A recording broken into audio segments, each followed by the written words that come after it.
Georgia. Peaches. Not everything was peachy keen, Jelly Bean, for the Phoenix Suns tonight as they went to Atlanta and lost 129-120. What is it about Atlanta? Seriously, I think this is like the 10th consecutive game the Suns have lost in Atlanta.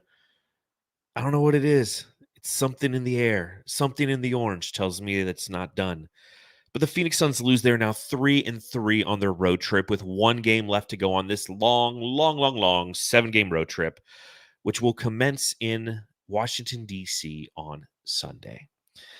So we'll talk about this. We'll talk about this loss to the Hawks and why the Suns sometimes just don't know how to play defense.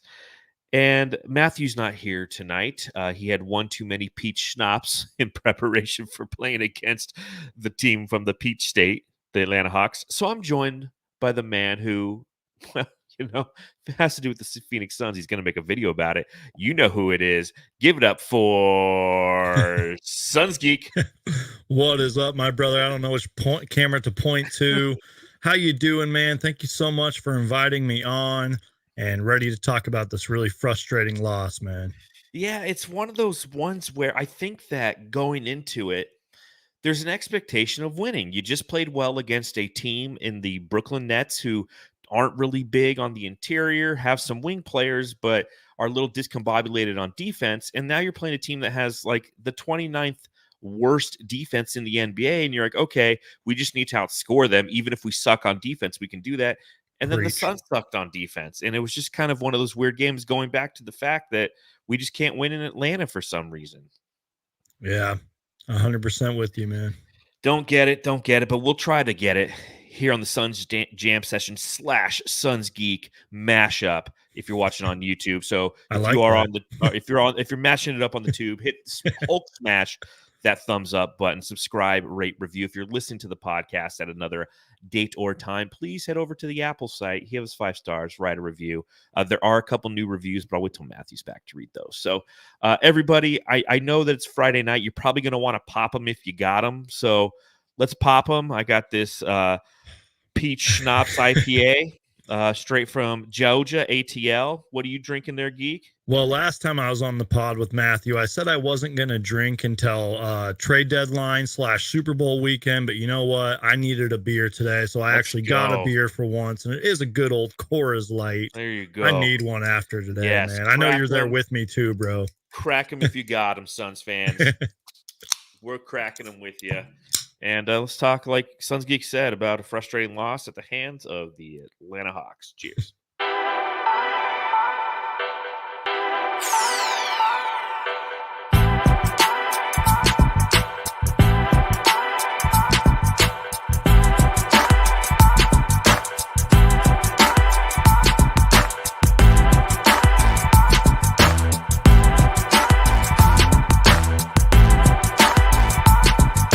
To 120, the Phoenix Suns once again lose against the Atlanta Hawks in Atlanta, which of course brings me to my first question. Oi, Matty. Mate, I've got to ask. You're not Matthew, you're Brandon, you're the Suns Geek. But I got to ask you, what is it with Atlanta? Why can't we win in Atlanta? I have no clue, man. Maybe it's just a string of bad luck, if you will. Maybe it's just like the wrong place, the wrong time every time we go there. But that's got to be some kind of bad Suns record. You know what I mean? Yeah. It just makes zero sense, especially since we've been contenders for the last 3 years. And this record is dating back how far again? You know what I mean? It's like, I don't know. And that might even be an NBA record. I don't remember the last time a team hasn't won in a certain state against that team, and however long it's been. It's just frustrating. That just goes along with how frustrating tonight was. I will say this, though. This loss wasn't as frustrating as the Orlando one, which I was live on both channels, Suns Jam and Suns Geek channels, and I was ranting and venting the whole time with our good friend Matthew Lissy. But this one was definitely one of those ones where they should be kicking themselves after. You know what I mean? Absolutely. Yeah. 10 consecutive losses in Atlanta. This is an Eastern Conference team, so you only see them once a year in their home arena. So it's been since like 2013 since they've won there. Maybe 14. I don't know how the math works out, but it's been a long, long time.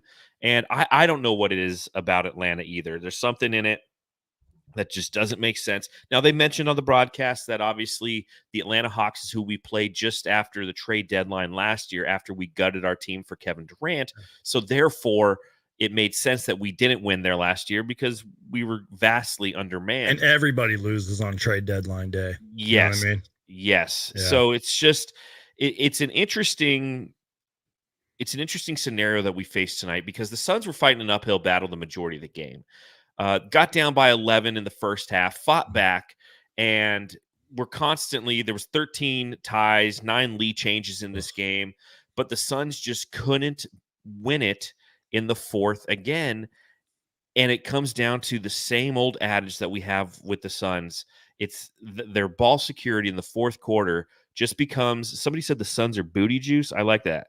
Not that the Suns are booty juice. Yeah, Coda Kid says Suns are pure booty juice. The Suns are pure booty juice in the fourth quarter. Yes. So tonight in the fourth quarter, 8 turnovers. 8 led to 12 points. There you go.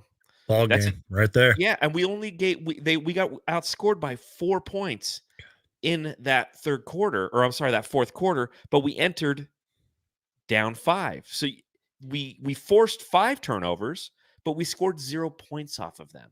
And if you look at the totality of the game, the Suns 17 points, 17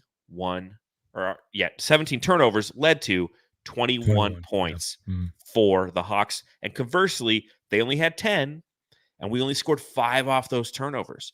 So in my opinion, it's as simple as that. We'll delve down a couple little avenues of, I wouldn't say the blame game, just kind of like what's going on there game.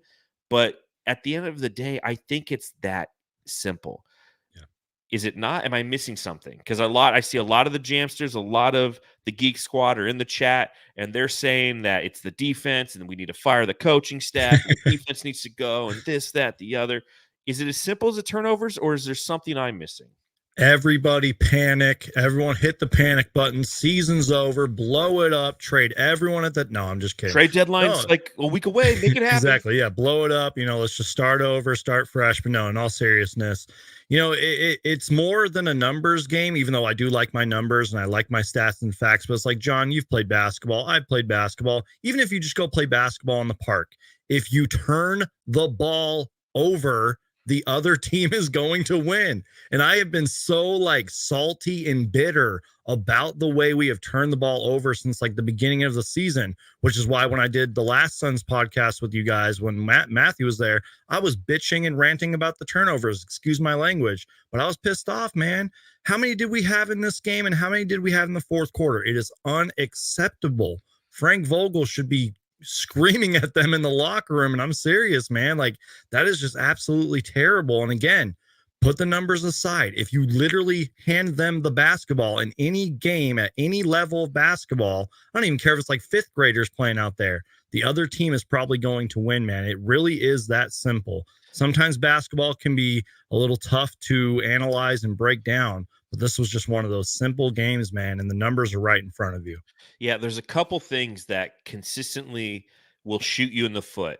Turnovers being the primary, and the others when you give up a lot of offensive rebounds and seconds. That too. Those 2 things are just crippling. It's like in football, if you throw an interception and you lose the turnover battle, the odds are not in your favor. And that's how it goes tonight. Now, Stephen Elliott says in the chat, no ball handler equals turnovers. It isn't. Yep. But I don't know if I necessarily agree with that because I read that and correct me if I'm wrong, Stephen, watching, and thank you for your support. It's going back to the we need a point guard conversation. That's what that's kind of saying, in my humble opinion. And I'm not sure if that's necessarily true because you look at the numbers and you look at the performance when the team wins. Nobody's sitting there saying, well, we need a point guard when we're going out, we're beating the Nets by 16 points, right? No, we held on to the ball. It's not the fact that it's Devin Booker turning the ball over with such regularity. Tonight, Kevin Durant turned the ball over 4 times. Grayson Allen turned it over 2 times. Devin Booker had 2 times. Yusuf Nurkic had 1. Eric Gordon had 2. Bradley Beal, yeah, he had 4. But it's not one guy who's turning the ball over. It's not like you have this issue where one guy's consistently turning over because he's the one who should be facilitating and he's not doing a good job of it. It's a team effort of bad ball handling at times. And Yep. the Suns, it comes at inopportune times. It's the fourth fucking quarter. Yeah. And I was doing some quick math there, and I'm bad at math and everything, but I believe our starting 5 had 29 assists compared to maybe like 12 turnovers or something like that. So it's, I'll take it. And, we could probably have our own podcast and an hour-long podcast about, do the Suns need a point guard? Like, I just made a video about it today, shameless plug, talking about the Miles Bridges, Tyus Jones rumors and all that. And it's like, if this team truly does believe that Kevin Durant, Devin Booker, Bradley Beal, who, by the way, had 10 assists tonight, I'm sure we're going to talk about that later. If they truly do believe that those 3 can be our point guards, then I am all for it. But it is kind of just how you broke it down. It's like turnovers at the wrong times, maybe being a little too unselfish, if you will, at certain times. Floor spacing is really important. You know what I mean? And just, again, it was just one of those rough nights. And it's like I said, man, if you turn the ball over, the other team's going to be in the ball game, man. It's just one of those losses where the Suns should be kicking themselves. Yes. But hey, I mean, at least with the starting 5, 29-12 or whatever in terms of assists and turnovers, not too bad. But yeah, those turnovers in the fourth were costly. The standard, if you will, like the industry standard for assist to turnover ratio, you want to be between 2.5. Yeah. Right. Like that's where you want to kind of live. If you're under 2.5 or 2, if you're like a 1.5 assist to turnover ratio, that essentially means for every assist you make, every assist and a half you make, you're turning the ball over once. Yeah. You go and you look at some of the great point guards and they're 3-1, 4-1, or, that's when you start to get into to some outliers. As a team, 2-1 isn't bad. I like what the QC says in the chat. He says turnovers are lazy. Don't act disappointed when you over and over decide to do lazy things like that. It's what's going to happen. That's what my concern is. It's not the lack of a facilitator. It's not the lack of a true point guard. It's a lack of focus. And we've seen this off and on with the Suns. And unfortunately, when it happens, it seems to happen in the fourth quarter. It's not because there's not anyone out there to facilitate. Bradley Beal and Kevin Durant started the fourth quarter with Devin Booker on the bench with 4 fouls. And he came back with about 9 minutes left because the Suns were down 9 at that point. They needed him out there, not so much from a facilitation standpoint, but from an offensive standpoint. It's lazy passes. It's doing those things where you're throwing the ball out of bounds. It's inbounding the ball and allowing pressure to dictate, letting the opposition to dictate the pressure that creates turnovers. That's what's the frustrating thing. And believe you me, and you know this, SunsGeek, opposing teams send scouts ahead, 2 to 3 games ahead. So that's to say the Hawks scout most likely was at the Miami game and definitely was at the Orlando game. And guess what he saw in the Orlando game? Play physical with the Suns, push them off their spots, play them 3/4 to full court at times. They will make mistakes. If you play the Suns 3/4 to 4 to full court press 7 times in a game, you're going to get 2 to 3 turnovers out of that. You're going to get extra possessions. That's that's the scouting report that the Phoenix Suns have put out into the ether due to their lack of focus and the way that they play in the fourth quarter. 110%, man. And also those scouts probably told, the team, whatever, get the crowd behind them too, because that'll kind of get the Phoenix Suns to call a little panic timeout and everything. But you're absolutely right, man. How many times did we see tonight and really all season long where guys can just, walk into the rim, just casually stroll to the rim and score easily like that? Just so many defensive breakdowns tonight, especially, again, when players were driving to the rim. And again, man, I cannot talk enough about those turnovers, man. That's just what absolutely killed us. And it's just frustrating, man, because I saw your description in the Suns jam. You said, the Hawks have been struggling. Can we keep them down? Yep. Again, I just kind of feel like we were sort of like there were probably some things that should have swung our way, especially those 3 points that were taken away from us. I'm not saying that's why we lost the game, but it was just one of those things like Trae Young got snubbed to be an all-star. He definitely should be an all-star. And he's like, I'll just let it out on the Phoenix Suns. Yep. And the Atlanta Hawks as a team, they had a lot of players contributing tonight as well. And again, it's just one of those frustrating losses where we should be kicking themselves, man. Maybe the Suns need a little bit of a better scouting department as well, because too many losses like this tonight. Well, some fun statistics for you, everybody, and in honor of my late great friend. Ooh, Dave, stat me. Stat me, Dave. The Suns now are a negative 175 in the fourth quarter cumulative on the season. That's last in the league. So here's a question for you. Okay. The Suns are a negative 175 in the fourth. Now, granted, they were only outscored by what, like 4 points in the fourth tonight. So not like a huge chasm, but you know, it wasn't like it was a blowout or anything. Exactly. But I'm looking at the statistic, and you know, Jamsters and Geek Squad, I'll let you guys kind of play this little trivia game in the chat as well. And if you're listening to the podcast, shout out your answer. I hope you're standing in line at Albertsons and you're getting some ground turkey and some tortillas, and you're going to make some turkey tacos.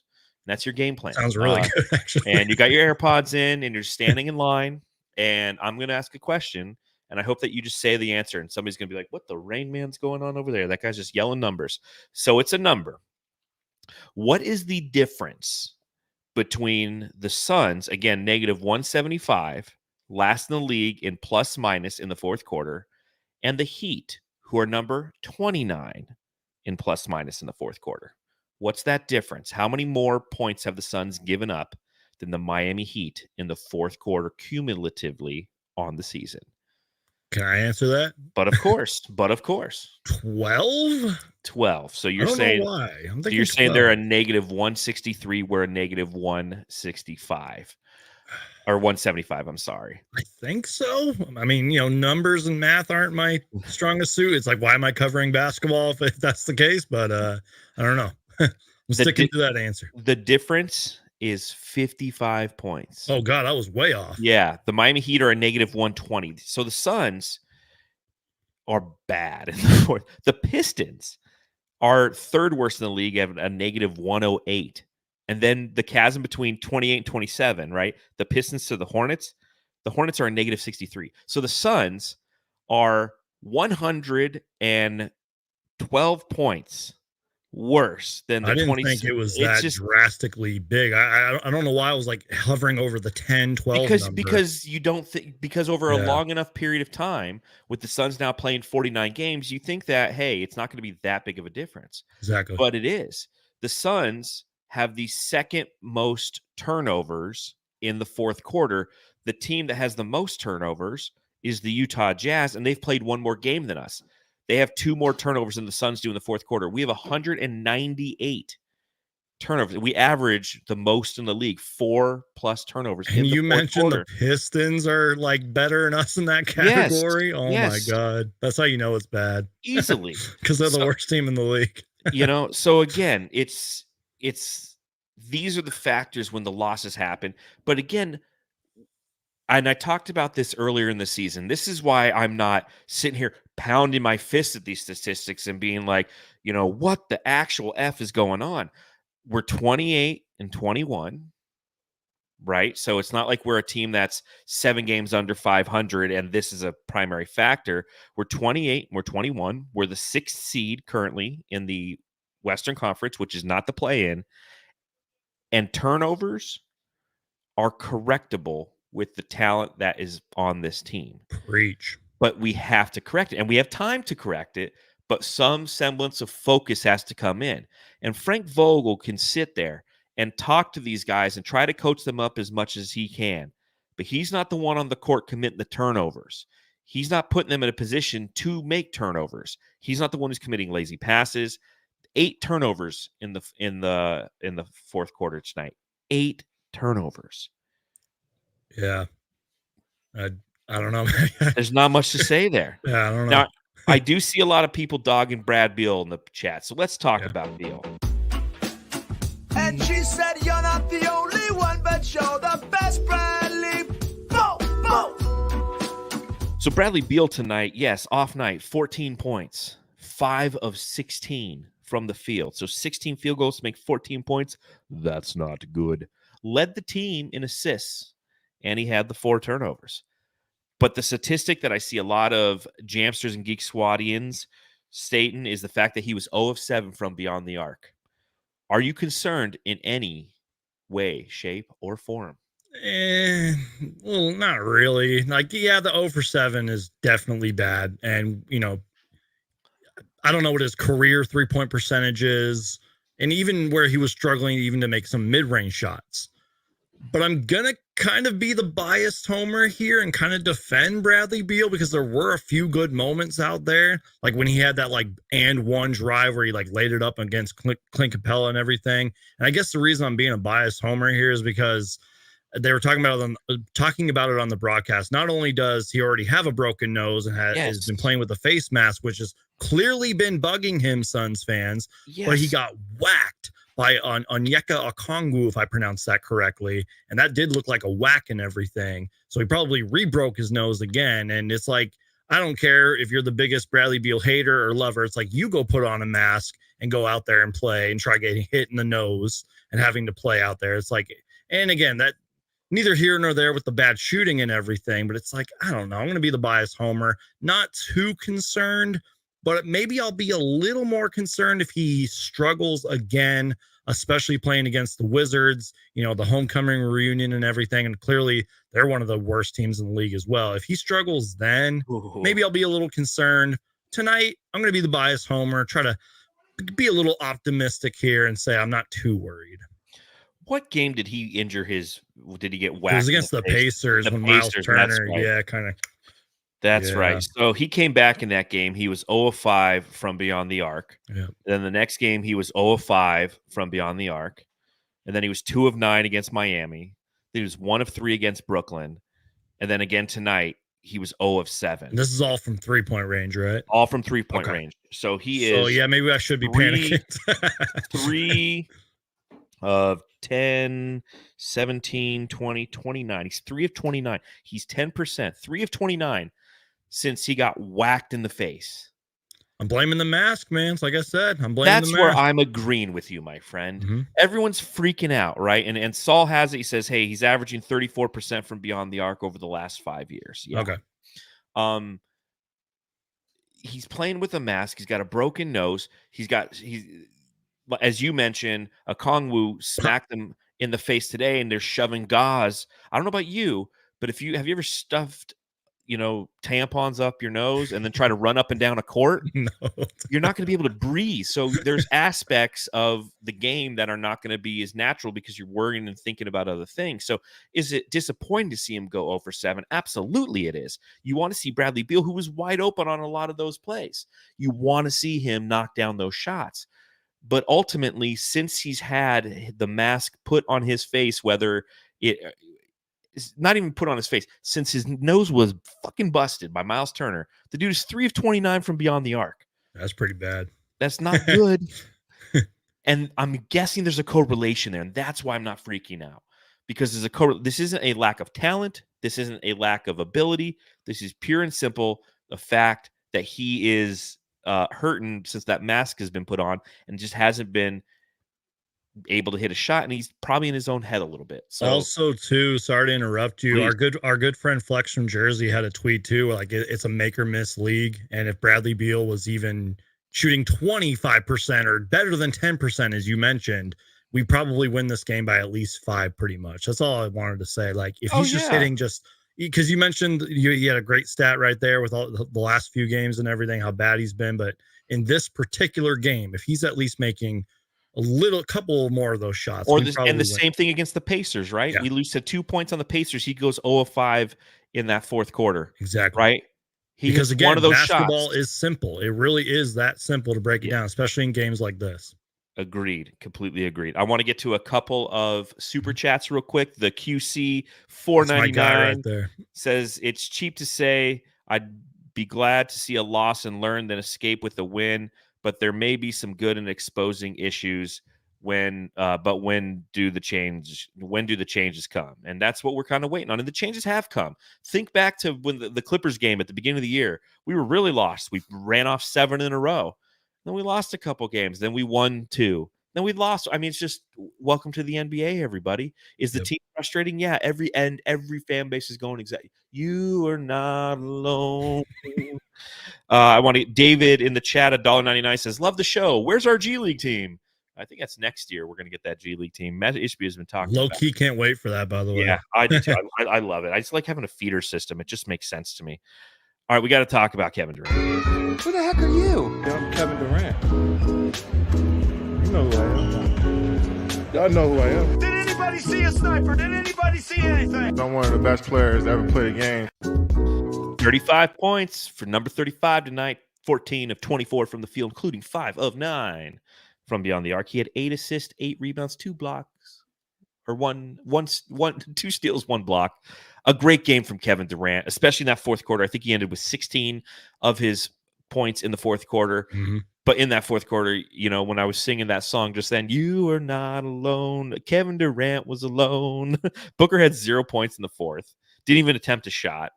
Bradley Beal had 5 points. And Drew Eubanks had 4. And all the other points were Kevin Durant. That was it. And he played the entire fourth. 6 of 8 from the field in the fourth for 16 points. Yeah, he was doing everything he can to carry us, and we just couldn't do it. Absolutely, man. You mentioned it, and I'm going to steal this from Tom Leander, who I absolutely love on the broadcast and in the post games and everything. Duncan Durant, man, because he was dunking out there. Yeah, he was. Really good feeds throughout the game where he was just slamming it home, kind of reminiscent of old, or should I say younger KD, if you will. But yeah, did everything he could, man. I mean, you mentioned it, 16 points or whatever in the fourth quarter. Just sort of had that look in his eye too. Like, I'm going to get us back in the game. That's kind of why I mentioned earlier in the podcast, like if maybe a couple more things swung our way, maybe that late KD push that he did by himself would have gotten us back into this game.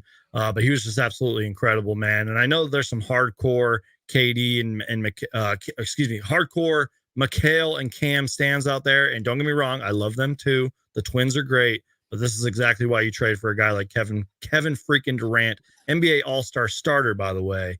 And yeah, Kevin Durant was great tonight, but it just wasn't enough, man. That sucks. Well, and the reason why John Tran nails it in the chat, he says the lone reaper. Exactly. He was alone, you know. I mean, fantastic Durant performance.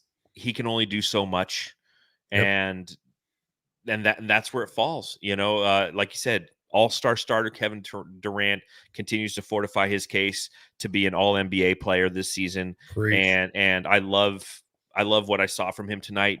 5 of 9 from beyond the arc. I mean, he was just easy money snipering out there. I just felt bad because against a team like the Hawks, who, as I mentioned before, the second worst defense relative to points per game given up in the league. They give up 123 points a game, and the Suns just weren't taking advantage of it at the rate they should have been. They killed them in the fast break, and I knew they would. The Hawks give up, I think, the second or third most fast break points. The Suns outscored the Hawks 23-8 in the fast break, but it just wasn't enough because they couldn't stop them on their end of the floor. They couldn't get it out of their own way by committing turnovers. I do also want to mention a little bit of Devin Armani Booker. That's Player of the Month, Devin Armani Booker. All-Star, Devin Armani Booker. Big Dick Booker. I just wanted to give a shout out to Booker for being selected to the All-Star team. Not a great game for him tonight, in my opinion. He did have 24 points, a quiet 24 points. He had 6 rebounds. He had 4 assists. He was 8 of 16 from the field. But as I mentioned, he was nowhere to be found in that fourth quarter. 0 shots taken. He played 9 minutes and 28 seconds in the fourth. 0 shots attempted by Devin Booker. What the actual... You can't tell me that the vaunted Atlanta Hawks defense was taking him out of the game. Kind of took himself out of the game in this one. Now, kudos to him, Player of the Month, 3rd time in his career, 4th time being an All-Star, and this might be the first time he's ever actually been selected to the All-Star game. Sure, feels like it. And will play in the All-Star game. Exactly. For those of you who know the Devin Booker story, the first time he was an All-Star, he was an injury replacement for Damian Lillard. The second time he was an All-Star, he was an injury replacement for Anthony Davis. The third time he was an All-Star, he was injured and didn't play in the All-Star game. And that's when he was actually selected by the coaches. So this is the year where it's like it's all kind of fallen into place. He is having an All-Star-esque season, 28 points, 7-something assists. I mean, it's his best overall season. Not his best overall fourth quarter, Geek. Yeah, that's what's so I know I've been using the word frustrated or frustrating a lot tonight. Stephanie's with you in the chat. She's like, Yeah, I'm just so frustrated. That's what's so frustrating, and I guess is complex the correct word here about this Phoenix Suns team is we just talked about it. Kevin Durant did all he could to get us back into the game. And Bradley Beal obviously struggled and everything, even though he had a double-double, with the 10 assists and everything. Yeah, but like, yeah. I don't get it, man. Devin Booker had a quiet 24 points. He did. And we still lost. Like, it just does not make sense. It's funny because I'm all like, basketball's so simple and this game is so simple to break down. But like, this team is so complex and frustrating at times. It makes zero sense because you if you're looking just clearly from a box score, you would think the Suns probably won this game, but it's weird. And to go along with that, because I'm big on stats and everything, we had 31 assists tonight. Now, granted, they had 29 assists, but the Suns have a really good record when we have 30 assists or more. Yeah. And we lost the game, man. It makes no sense. Yeah. I don't understand basketball. That's all I gotta it's say. The turnovers. Yeah, it's the turnover because we outshot them. We shot 53% from the field. They shot 51. Really good. Yep. We shot 37.8% from beyond the arc. They shot 38.6. Yeah. And they only had 3 more threes than we had, which I guess if mathematically 3 more threes equals what? I don't know. I'm bad at math. 3 threes is how many points? 9. And the final score was 129 to 120. Yeah. I think I just figured it out. You know what? Another thing too, 17 fouls by the Suns. Yeah, I don't know how many free throws they made, but you get my point. 17 fouls.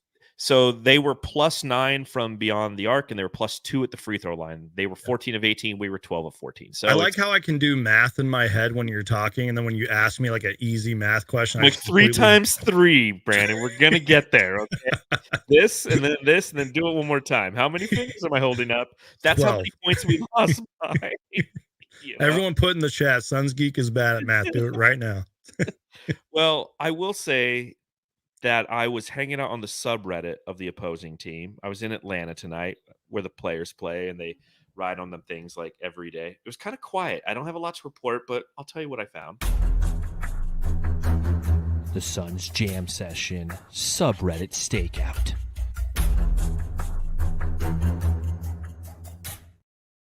That's right. I was there dressed as the Dark Knight. Just wanted, but I still have this Phoenix shirt on, so I probably gave away who I was. I was like, "Where is she?" And they're like, "What's that Suns fan doing here with the Batman mask on?" That makes zero sense, bud. Not a lot. I think I have like 5 comments. 1, 2, 3. I only have 4 comments. The entire time. Here's what was interesting about this game. I've been on a lot of subreddits. I've seen a lot of things. I've seen a lot of derogatory comments about the Phoenix Suns. That's kind of one of the reasons that we go to the subreddit of the opposing team during the game, is we want to see what they have to say about the Suns. How are they absorbing this team? What are their frustrations? If you ask me about Trae Young or if you ask me about Luka Doncic, I'll give you like a long, drawn out, frustrating, observational rant about how I think he plays and why I'm frustrated with who he is as a basketball player. So when I go over to Atlanta, this is all they did was dog their own team the entire time, SunsGeek. They were Sadiq Bey. They hated him. But here's what they had to say. They said, Devin Booker spending 15 seconds on the shot clock every possession, hunting switches on Trae. When you got Kevin Durant and Bradley Beal waiting on the corner threes is silly basketball. I could coach up some shit better than that.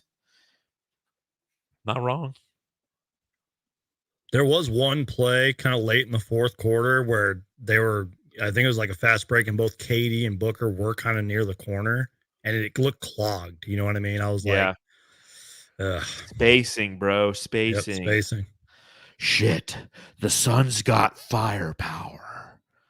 And they said, surely we will, we do, but we didn't. Surely we will guard Booker and Beal with Trae, Patty Mills backcourt. And they did.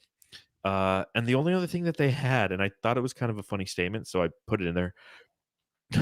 Trae hangs dong. The Suns Jam Session subreddit stakeout.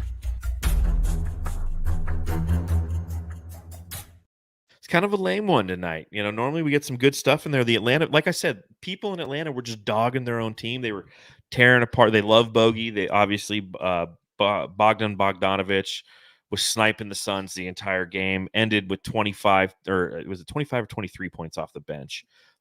He was cooking us. That's all I know. 4-7 from beyond the arc. Former Phoenix Sun, by the way, kind of. Kind of, yeah, kind of. Drafted by the Suns, Yeah. 27th overall. He cooked us. Yeah, 2014, he cooked us. 23 points off the bench. DeJounte Murray is the one who shined in the fourth quarter. 22 points, 8 rebounds, 5 total assists in the game. He was great, man. But in that fourth quarter, it was all him, man. He had 13 points in that fourth quarter and was just dissecting the Suns. I mean, they have firepower. And then that's the thing with Atlanta. They have firepower. They've had firepower, but they don't have defense, and that's been always the run on them. But tonight, their offense was better than our defense, and our offense was not better than their defense. Yeah, just one of those nights, man, where just a lot of things swung in their favor. And real quick on Trae Young, I think a lot of us know that he should be an all-star, especially since Julius Randle has a shoulder injury. He will be. Definitely. He definitely reminded the NBA, hey, you should have put me in there originally. But there was one shot, man. I forgot if it was in the fourth quarter where I think KD was guarding Trae Young and he had his hand up and everything. And I think he called over a pick and Booker came over to switch and Trae Young just popped it right in his face. I was like, damn, dude, this guy is an elite shooter. But one thing that might get overlooked is he is a really good playmaker, man. He had 15 assists tonight? Yeah. Trae Young was 15. Yeah, Trae Young was absolutely spectacular. And like I said, I always get their names mixed up, but Bogdanovich or whatever his name is cooked us. They also have a guy over there who I'm a big fan of, Jalen Johnson, man. Yeah. Who definitely deserves to be in the most improved player category, if not win the whole thing. Just go spend 5 minutes and watch some highlights of him. He is absolutely awesome, man. He has just been consistent. If he can figure out a way to make jump shots and hit the 3-pointer, man, he'll be a star in this league. He's kind of an underrated rebounder too. Got good size and everything. Still very young in this league. I would have loved it if the Suns drafted him. I'm just a big fan. I don't know what it is. I'm a big fan of him, man. Well, and with Trae Young, the sneaky thing about him this year is, the knock on him's always been that he can't play defense. Yeah. He's 8th in the league in steals. He's actually added some quickness in at least that capacity. I feel like he competes out there. He does. And that's kind of one of the reasons, if you are the Hawks right now, you have to make a decision. Do you want to move forward with Trae Young or do you want to move forward with DeJounte Murray? Because they don't make sense. They made sense tonight against the Suns, but on a long enough timeline, they haven't made sense. This is their 21st win. They're 21-29. You look at their net rating when they're on the court together over 6,000 minutes, that it's not good. It's negative. Yeah. So that's why you hear the name DeJounte Murray being shopped and not Trae Young, is that's who they're going to continue to try to build around. Here's the most shocking statistic to me, SunsGeek. Mm-hmm. Watching the game tonight, they're talking about Trae Young, and they're like, and in his 6th year, I was like, fucking A. Trae Young's been in the league for 6 years now. Yep. My God, I remember the draft. I wanted him in the draft, But of course, that was the year where we had the number 1 pick. And the one thing we needed that year, in my opinion, I'm like, we need a point guard. And there was Trae Young and Luka Doncic, but we got the number 1 pick. I'm like, fuck, we're gonna take the center. The one year I didn't want the number 1 pick. I'm like, give me the second or the third. We'll get a point guard. We'll get Luka or we'll get Trae, and we'll be set. Because we missed on the previous year because we needed a point guard, and instead we got somebody who was playing the same position as TJ Warren and Josh Jackson. I'm like, dude, De'Aaron Fox is right there, man. Yep. Mm-hmm. He's right there. But let's get a guy who's where's he going to play? Yep. At that time, that roster construction, TJ Warren was our was our 3. Why did we draft another 3? And I never understood that. And then De'Aaron Fox. I'll never forget it, man. One of my good friends, Kenny, told me, and he was more of a draft guy than I was. I'm not even close to being a draft guy even now and everything. But he was like, Brandon, he was like, I want us to draft De'Aaron Fox. I was like, who? And now I know his name. He's another guy that was definitely an all-star sub. Also, shout out to Domantas Sabonis as well.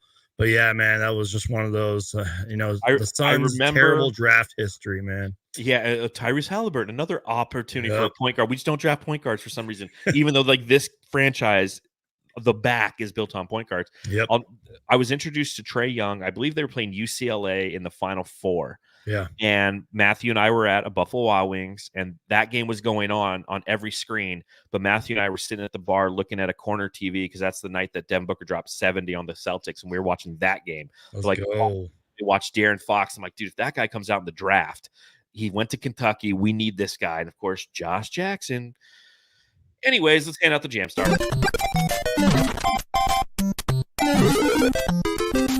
Jam Star of the Game. All right, SunsGeek, you're the guest of the show, or maybe I'm the guest on your show. It depends on where people are watching this. That's the funny thing about this. But I'll allow you to tell me who is your Jam Star of the Game tonight. Kevin freaking Durant, NBA All-Star starter. I don't even care how long he has played for the Phoenix Suns. He's an All-Star starter for your Phoenix Suns. Let's go, KD. He did all he could, man. When I seriously say he had that look in his eye, He like did. he was trying to get us back in the game. He legit had it, man. But again, you can't play 1-on-5 out there. Amen. No, I completely agree with you. It is Kevin Durant. Again, it's Kevin Durant. He's been my Jam Star a lot this year. It's gonna be. I'm tracking them this year, so I'm trying. I want to see, like, I'm gonna read them off. We do our end of year jammies, and that'll be one thing that I'm gonna bring up is kind of like who won how many Jam Stars and everything. Yeah. But it easily was him. So next up for the Suns, they're playing the Wizards on Sunday. As you mentioned, a bad team. A return to Washington for Bradley Beal. So the question I have for you, SunsGeek, Landry Shamet revenge game? Probably. I just feel like we might be on one of those ends of, like, again, we kind of are in the wrong place at the wrong time. It's sort of like a midday game. Like, I don't know what time it will be in Washington, but it's an early game. Maybe Landry Shamet's pissed, and maybe Jordan Poole's like, you know what, I'm going to pretend to be an all-star for a night. Maybe he lights us up. But you know what? Again, and I feel like I was talking about this last podcast and in past videos, it's like if there's ever kind of a game where we kind of get right, if you will, close out the road trip strong, I believe. I think this is one of our last road trip games. Feels like we've been on the road forever, by the way. This is the last one. Against the Wizards because they are terrible. But they do have a rookie. I'm going to butcher his name here. Balai Kalabale or something like that. He's a stud, man. He's in the Rising Stars game this year. Long, athletic, and everything. So watch out for him. But they're pretty terrible, man. I hope we crush them, bro. We should. Again, and I guess I'll ask you this question. If the Suns beat the Wizards and they come home after a 7-game road trip and are 4-3 on that road trip, is that a positive road trip? Yeah, but I wish we would have went 5-3. Like, if we would have won this game and we won against the Wizards, you know, I would have been like, yeah, solid road trip. But this was, I mean, it's a 4-3. Yeah, I mean, technically it's positive, and I guess I'll take that considering that there's 2 games that I kind of feel we let slip through our hands. You know, there's no moral loss, or there's no moral victories in the standings. But coming home would be great, just knowing that we survived that trip, because that's the longest road trip of the season. Yeah, and it feels so much longer than it really is, too, man. Yeah. Now, I will say this. Yeah. The Suns are 7-3 on Sundays. That's their best record relative to day of the week. 7-3. So, yeah, I remember that because last time we played on a Sunday, we won, and Matthew and I were having that same conversation. It's like, God, we won on a Sunday. It doesn't feel like that happens very often. I looked up the splits. I'm like, oh, it happens. That's our best day.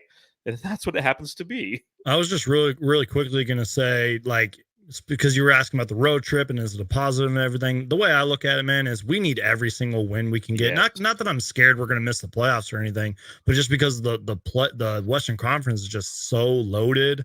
And, like, you know, when we get kind of like in mid-March-ish, early April, teams might kick it up a notch. You know what I mean? Like, the standings are wild, and we just need every single win we can get. You know what I mean? Because I can't use the excuse, oh, there's so much basketball left to be played. Like, dude, we're in February now. You know what I mean? Like, I can't use that excuse anymore. Well, and here's what's interesting, and we'll close the show out with this, and I did this last time you were on the show, is if you look at the standings in the NBA, you know, the Suns now are 6.5 games out of first place. Wow. And we talked about it last time you were on the show. There's essentially 3 tiers in the NBA. There's the top 4, then the middle 4, and then, like, everybody else. The top 4, Minnesota Timberwolves, are only a half game up now on the Oklahoma City Thunder, and they're a game and a half up on both the Clippers and the Nuggets. That's nuts. Isn't that so? That top 4 is compressing itself. Like, look at the numbers difference too. Like, that's crazy that it's only that much of a difference. Yeah. So between 1 and 4, it's a game and a half difference. And then you go to that second tier, right? You have the Kings, who are a game ahead of the Suns, who are 5.5 games out. But their chasm between the number 4 seed and number 5 seed is a 4-game chasm. So the Kings are currently trailing the Nuggets by 4 games. The Suns are a game behind the Kings. The Pelicans are half game behind the Suns. The Mavericks are a game and a half behind the Suns. And that's your second 4, right? 5, 6, 7, 8. Because the Lakers are 2 games out behind the Mavericks, which means they're 3.5, 4.5 behind the Suns. So and they've been playing pretty terrible lately. So although the Lakers did pull out somehow in Boston last night. That was a nice win. I'll give them that.